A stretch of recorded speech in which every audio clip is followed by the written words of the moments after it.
Terima kasih Yang Mulia untuk kesempatan yang diberikan kepada saya. Saya akan menyampaikan nota pembelaan sebagai terdakwa dalam perkara yang dilakukan di Pengadilan Negeri Jakarta Selatan ini. Saya membuat judul Setitik Harapan dalam Ruang Sesak Pengadilan.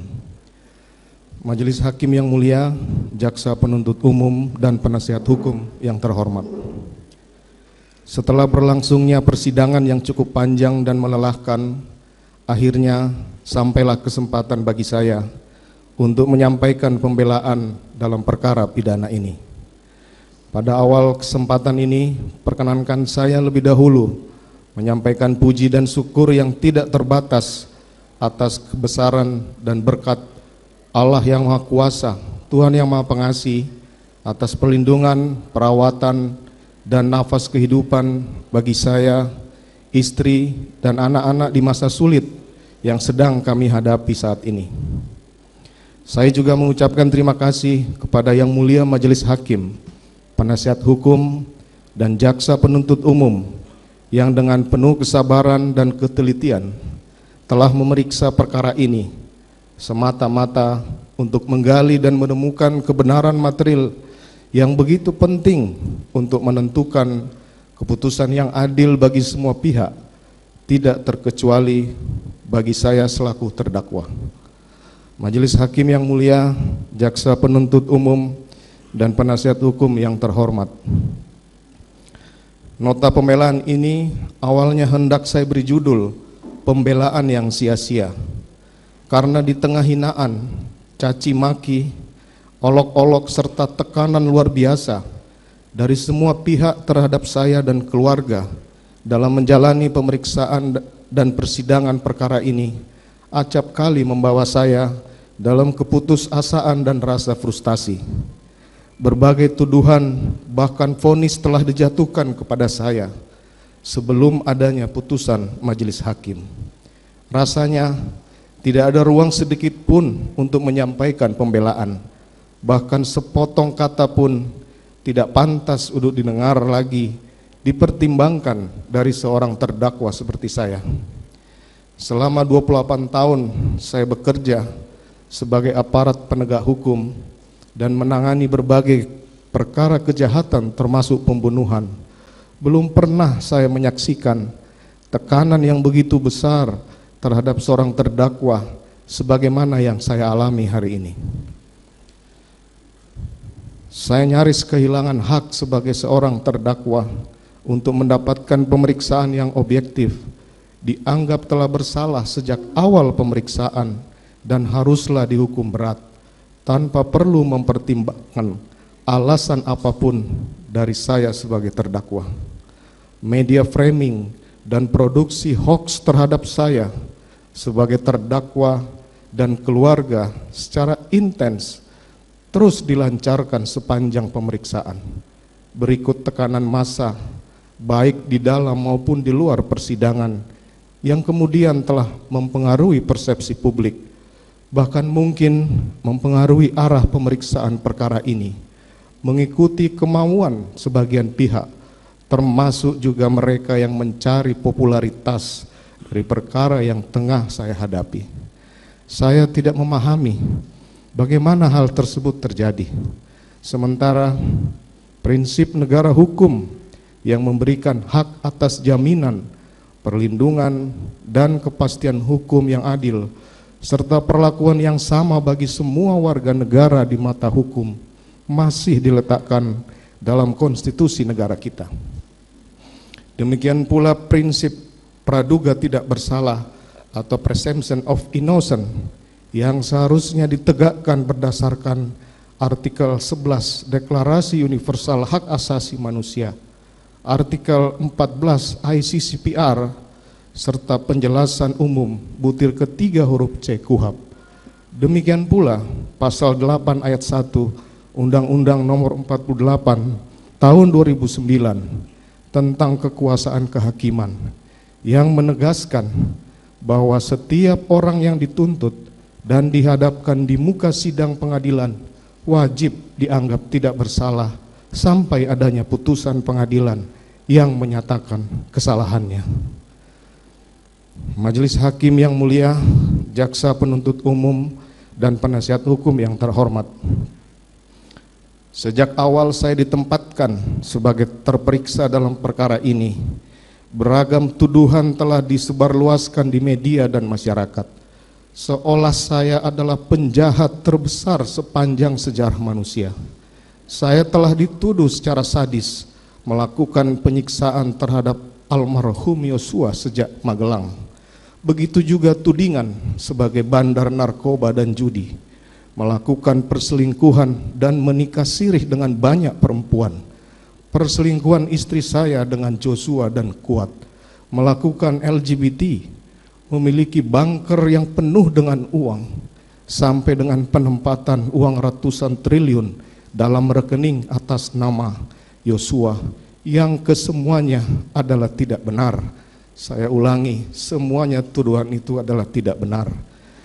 Dan tuduhan tersebut telah sengaja disebarkan untuk menggiring opini yang menyeramkan terhadap diri saya, sehingga hukuman paling berat harus dijatuhkan tanpa perlu mendengarkan dan mempertimbangkan penjelasan dari seorang terdakwa seperti saya.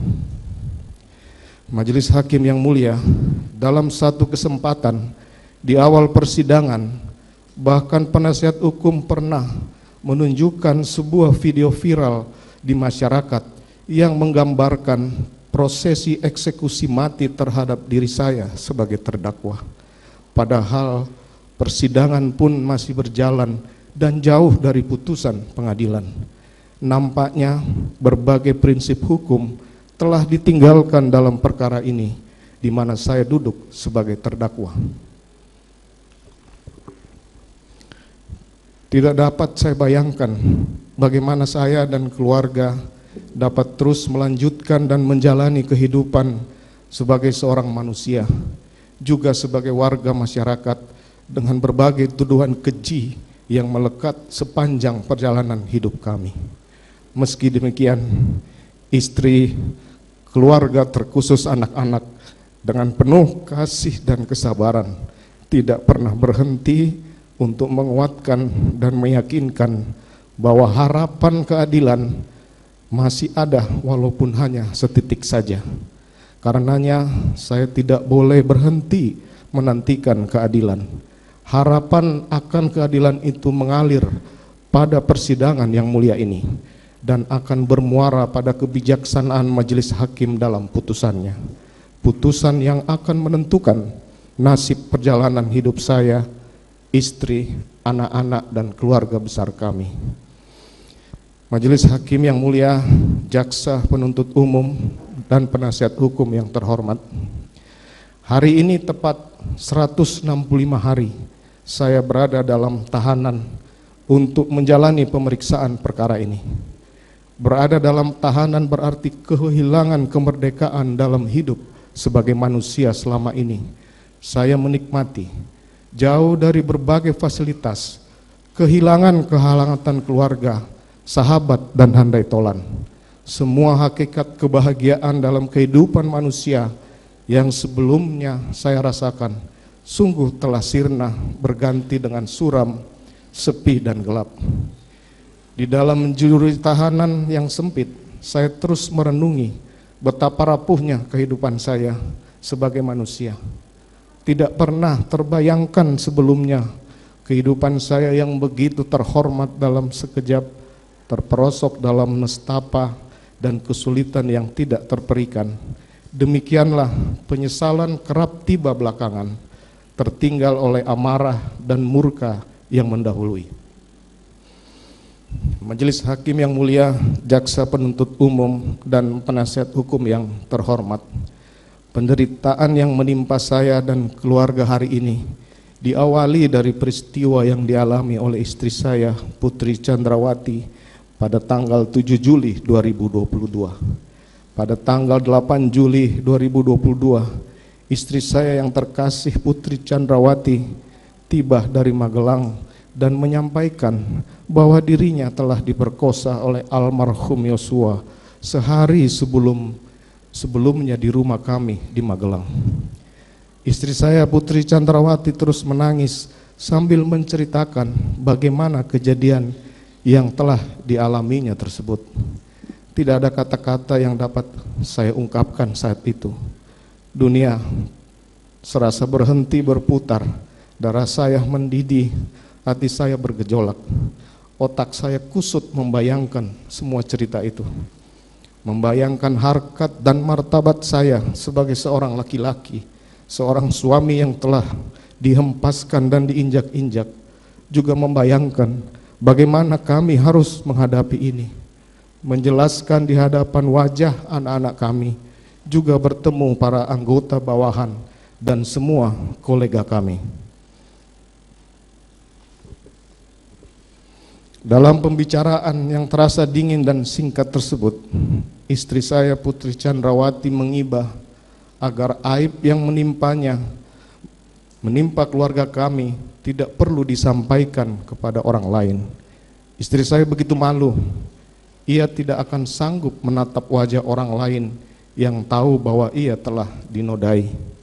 Istri saya Putri Chandrawati lantas meminta agar persoalan tersebut diselesaikan dengan baik-baik, karena sebelumnya ia juga telah menyampaikan langsung kepada almarhum Yosua agar yang bersangkutan resign dari pekerjaannya sebagai ADC di rumah kami. Permintaan yang kemudian saya ikuti, lantas saya memintanya masuk ke dalam kamar, sementara saya berdiam diri di ruang keluarga dengan hati dan pikiran yang kacau berantakan.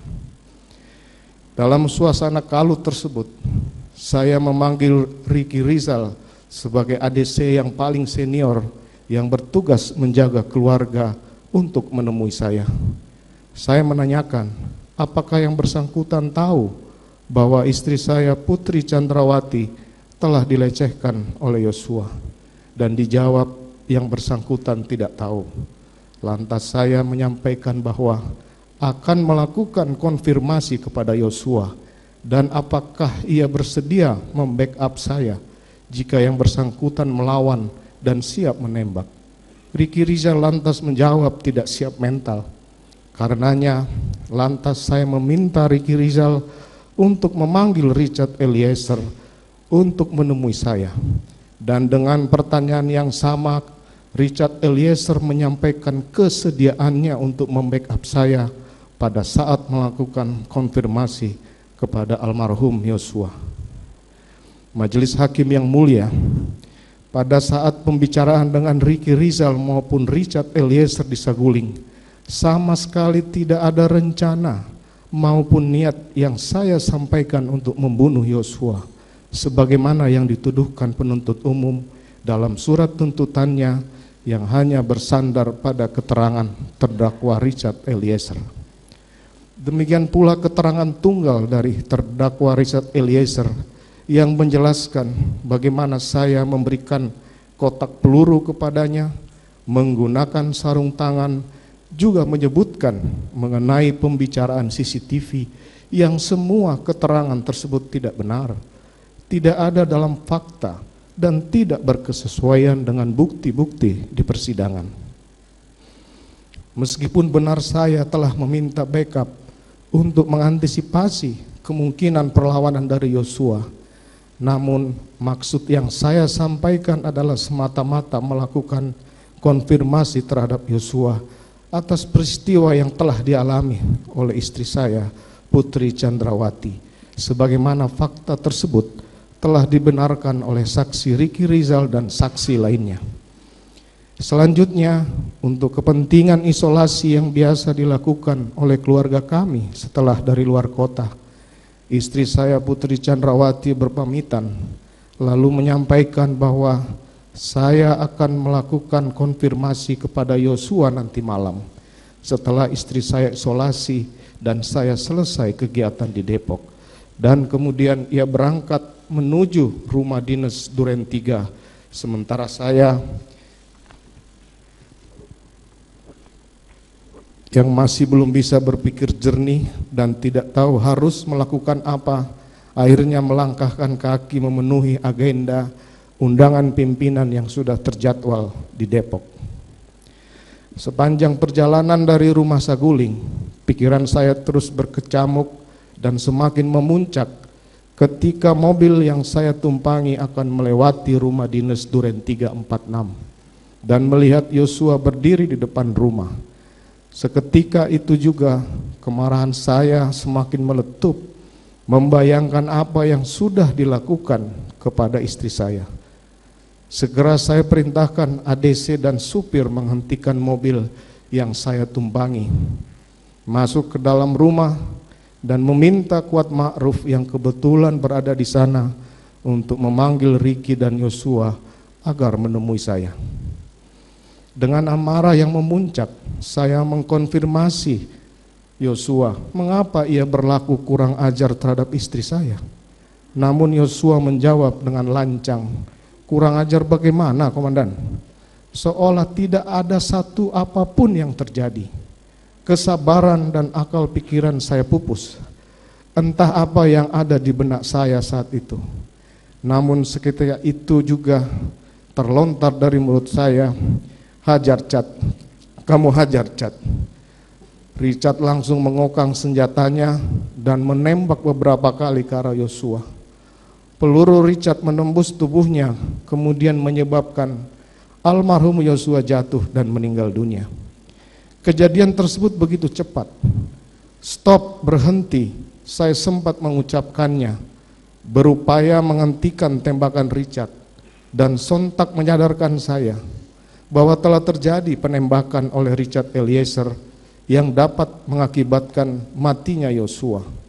Lantas saya segera keluar memerintahkan Prayogi untuk segera memanggil ambulan sebagai upaya memberikan pertolongan bagi almarhum Yosua.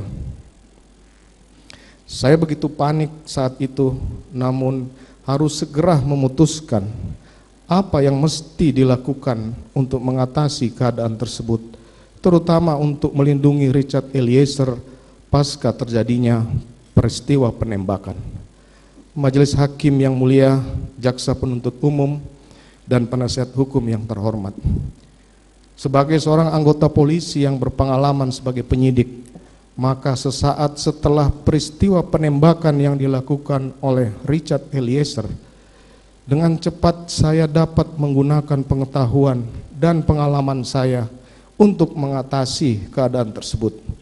Ketika saya melihat senjata yang terselip di pinggang belakang kanan Yosua, maka saya segera mencocokkan situasi yang terjadi dengan cerita yang layak sebagai cara untuk melindungi Richard Eliezer.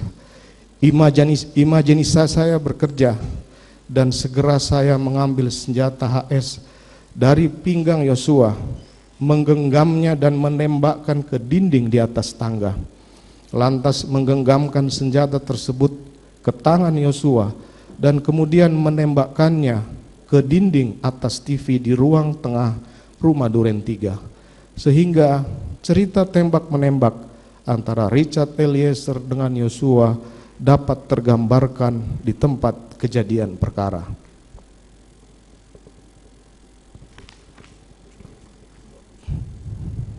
Selanjutnya, saya meminta Prayogi untuk memanggil ambulans untuk menolong almarhum Yosua. Lalu saya segera memeriksa keadaan istri saya, Putri Chandrawati, yang berada di dalam kamar, membuka pintu kamar yang tertutup dan menemukan dalam keadaan menangis ketakutan. Saya mendekapnya untuk menutup wajahnya agar tidak melihat keadaan di sekitar dan menarik tubuhnya untuk meninggalkan rumah Duren 3 untuk dibawa ke rumah Saguling. Majelis Hakim yang mulia, Jaksa Penuntut Umum, dan penasihat hukum yang terhormat. Cerita tidak benar mengenai tembak-menembak tersebut saya susun setelah Richard Eliezer menembak Yosua. Cerita tersebut bersandar pada pemahaman saya atas peraturan Kapolri nomor 1 tahun 2009 tentang penggunaan kekuatan dalam tindakan kepolisian.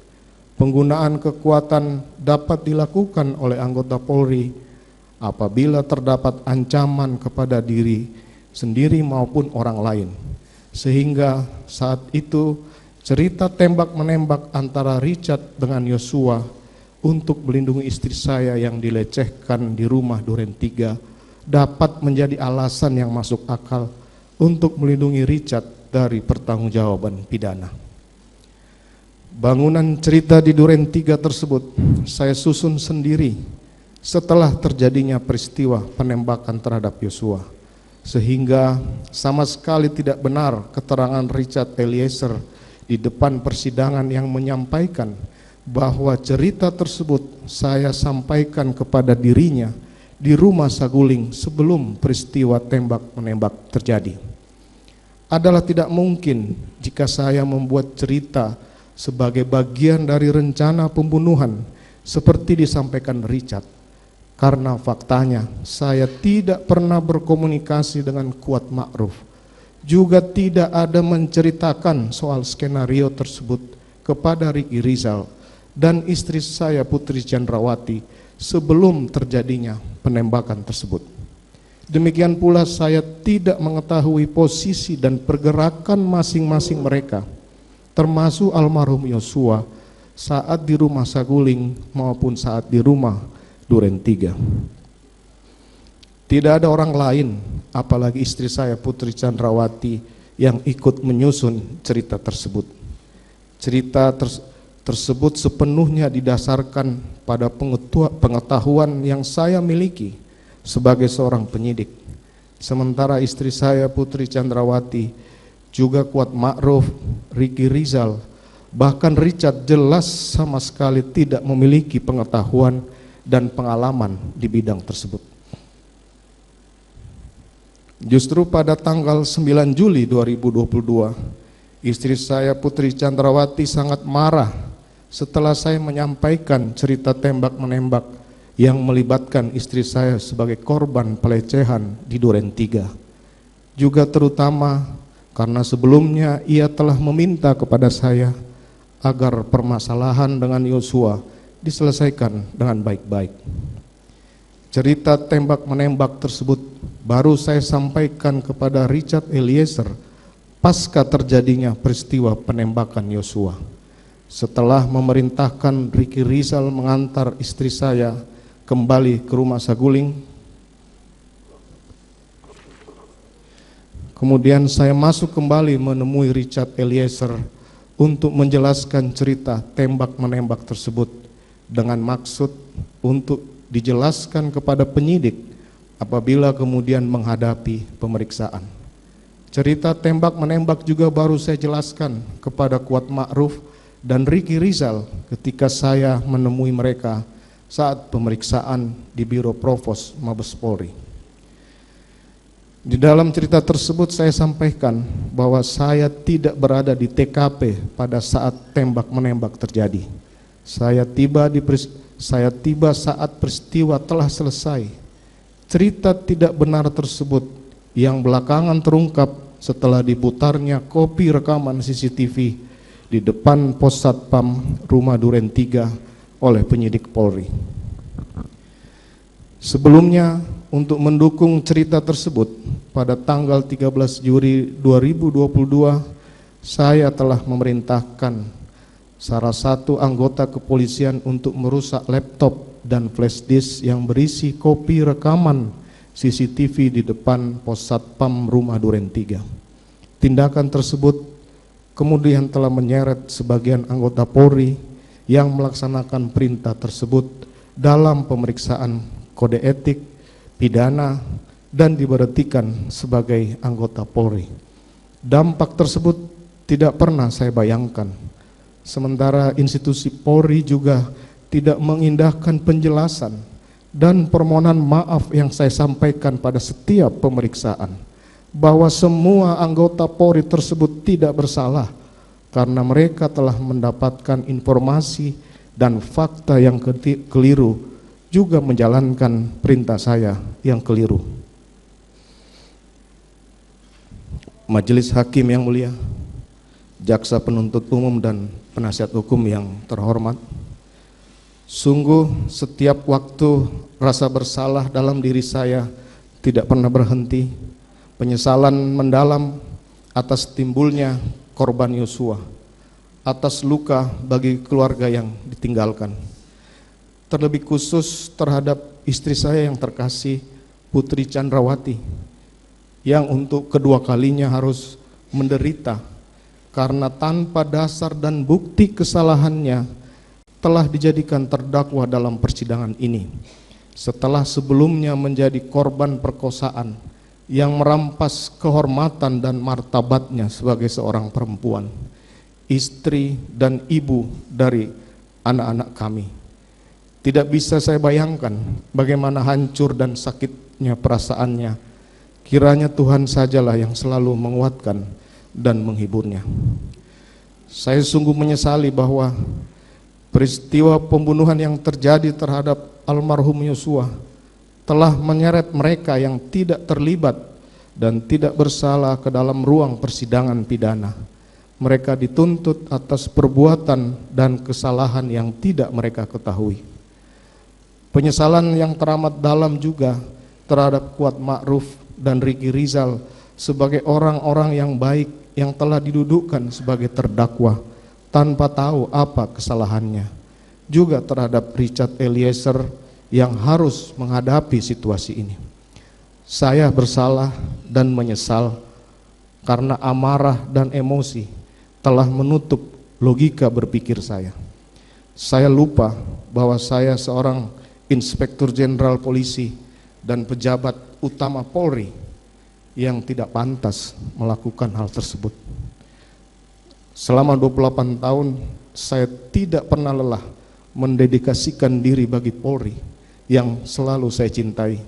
Dalam banyak penugasan sebagai seorang polisi, acap kali saya harus meninggalkan istri dan anak-anak semata-mata untuk memberikan dedikasi terbaik bagi kepolisian, masyarakat, nusa dan bangsa. Sebagai anggota Polri, saya tidak pernah melakukan pelanggaran pidana, pelanggaran disiplin maupun kode etik, bahkan telah menerima bintang Bayangkara Pratama dari Bapak Presiden yang membuktikan dharma bakti saya bagi Polri yang tanpa cacat dan celah selama berdinas. Majelis Hakim yang mulia, jaksa penuntut umum dan penasihat hukum yang terhormat. Akhirnya di tengah persidangan yang begitu sesak dan penuh tekanan ini, saya kembali menyampaikan permohonan maaf yang mendalam kepada keluarga korban almarhum Yosua, kepada Bapak Presiden Republik Indonesia dan seluruh jajarannya, kepada Bapak Kapolri dan Kepolisian Republik Indonesia yang sangat saya cintai, kepada masyarakat Indonesia yang telah terganggu dengan peristiwa ini. Saya juga meminta maaf sujud kepada istri saya yang terkasih, Putri Chandrawati dan anak-anak. Saya telah lalai menjalankan tugas sebagai seorang suami, sebagai seorang ayah yang baik. Semoga Tuhan mengampuni saya dan kiranya Ia selalu memberikan keteguhan dan kekuatan kepada kalian. Selanjutnya, melalui pembelaan ini, saya mohon kepada Majelis Hakim yang mulia berkenan memberikan keputusan yang adil berdasarkan hukum dan penilaian objektif atas fakta dan bukti yang telah dihadirkan di persidangan ini, dengan mempertimbangkan yang pertama, bahwa sejak awal saya tidak merencanakan pembunuhan terhadap korban Yosua, karena peristiwa tersebut terjadi begitu singkat dan diliputi emosi, mengingat hancurnya harkat martabat saya, juga istri saya yang telah menjadi korban perkosaan. Kedua, dalam pemeriksaan saya telah berupaya menyajikan semua fakta yang saya ketahui, termasuk mendorong saksi atau terdakwa lain sebagaimana dalam keterangan Kuat Ma'ruf untuk mengungkap skenario tidak benar pada pemeriksaan di tingkat penyidikan. Ketiga, saya telah mengakui cerita tidak benar mengenai tembak-menembak di rumah Duren 3. Keempat, saya telah menyesali perbuatan saya, meminta maaf dan siap bertanggung jawab sesuai perbuatan dan kesalahan saya.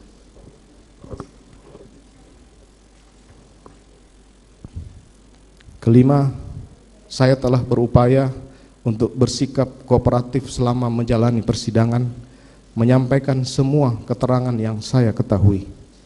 Keenam, saya telah mendapatkan hukuman dari masyarakat atau social punishment yang begitu berat, tidak saja terhadap diri saya, namun juga terhadap istri, keluarga, bahkan anak-anak kami. Ketujuh, baik saya maupun istri telah didudukkan sebagai terdakwa dalam persidangan ini dan berada dalam tahanan. Sementara 4 orang anak-anak kami, terkhusus yang masih balita, juga punya hak dan masih membutuhkan perawatan juga perhatian dari kedua orang tuanya. Kedelapan, sebelumnya saya tidak pernah melakukan tindak pidana di masyarakat, melakukan pelanggaran etik maupun disiplin di kepolisian. Kesembilan, saya telah 28 tahun mengabdikan diri kepada Kepolisian Negara Republik Indonesia, kepada nusa dan bangsa, sehingga atas kesetiaan dan dharma bakti tersebut, saya telah dianugerahi bintang Bayangkara Pratama yang diberikan oleh Bapak Presiden Republik Indonesia. Saya juga telah mendapatkan penghargaan tertinggi dari Polri, berupa 6 Pin Emas Kapolri atas pengungkapan berbagai kasus penting di kepolisian, antara lain pengungkapan kasus narkoba jaringan internasional dengan penyitaan barang bukti 4 ton 212 kg sabu, pengungkapan kasus Joko Chandra, pengungkapan kasus tindak pidana perdagangan orang yang menyelamatkan pekerja migran Indonesia di luar negeri, dan banyak pengungkapan kasus besar lainnya. Kesepuluh, atas perkara ini saya telah dijatuhi hukuman administratif dari Polri berupa pemberhentian tidak dengan hormat sebagai anggota Polri. Akibatnya saya telah kehilangan pekerjaan dan tidak lagi mendapatkan hak-hak apapun termasuk uang pensiun, sehingga saya telah kehilangan sumber penghidupan bagi saya dan keluarga. Sebagai manusia biasa, saya juga tidak luput dari salah dan dosa. Kiranya Tuhan yang Maha Pengasih berkenan mengampuni saya, memberikan kesempatan kepada saya untuk bertobat dan memperbaiki diri, sebagaimana yang termuat dalam kitab Mazmur 51 ayat 13. Janganlah membuang aku dari hadapanmu, dan janganlah mengambil rohmu yang kudus daripadaku. Demikian pula termuat dalam Wahyu 3 ayat 19. Barang siapa kukasihi, ia kutegur dan kuhajar. Sebab itu relakanlah hatimu dan bertobatlah. Dan masa lalu adalah pengalaman berharga, hari ini adalah kehidupan kepastian, hari esok adalah pengharapan.